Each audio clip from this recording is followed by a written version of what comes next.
2026 খ্রিস্টাব্দ রাত অনুমান 2:30 ঘটিকায় আমরা গোপন সংবাদের ভিত্তিতে জানতে পারি যে এক দল ডাকাত এই পঞ্চগড় জেলায় প্রবেশ করেছে এবং তারা ডাকাতের প্রস্তুতি গ্রহণ করছে। এরই ধারাবাহিকতায় আমরা বিভিন্ন তথ্য প্রযুক্তির সহায়তা নিয়ে আমরা এই ডাকাত দলের মধ্য থেকে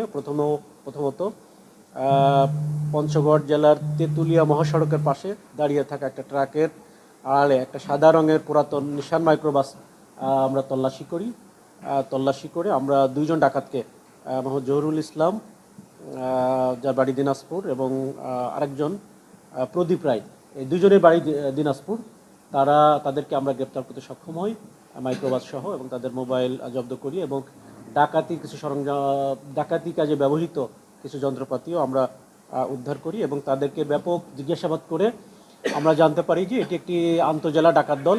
এবং এই আন্তজেলা ডাকাত দলের একটি বিশাল দল। এই দলে আমরা মোট 10 জনকে, তাদের 2 জন সহ 10 জনকে গ্রেপ্তার করি। বাকি 8 জন তারা পঞ্চগড় জেলার সদর থানাধীন একটি এরিয়াতে ডাকাতির জন্য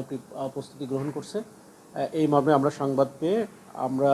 সেখানে অভিযান পরিচালনা করি এবং আমরা ভোর প্রায় 7টা পর্যন্ত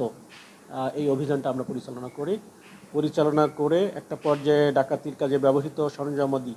ধারালো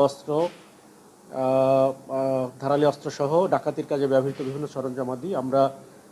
সদর থানাধীন 6 নং 7 মোড়া ইউনিয়নস্থ চৈকরমারি ঈদগাহ মাঠের সংলগ্ন পাথর গ্যারেজ অফিসের সামনে আম গাছের নিচে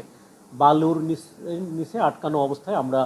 তাদের যে অস্ত্র এগুলো আমরা উদ্ধার করতে পারি। এই জেলা পুলিশের তৎপরতার কারণে আমরা এই আন্তজেলা ডাকাত দলের এই গ্রুপগুলোকে আমরা ধরতে সক্ষম হই।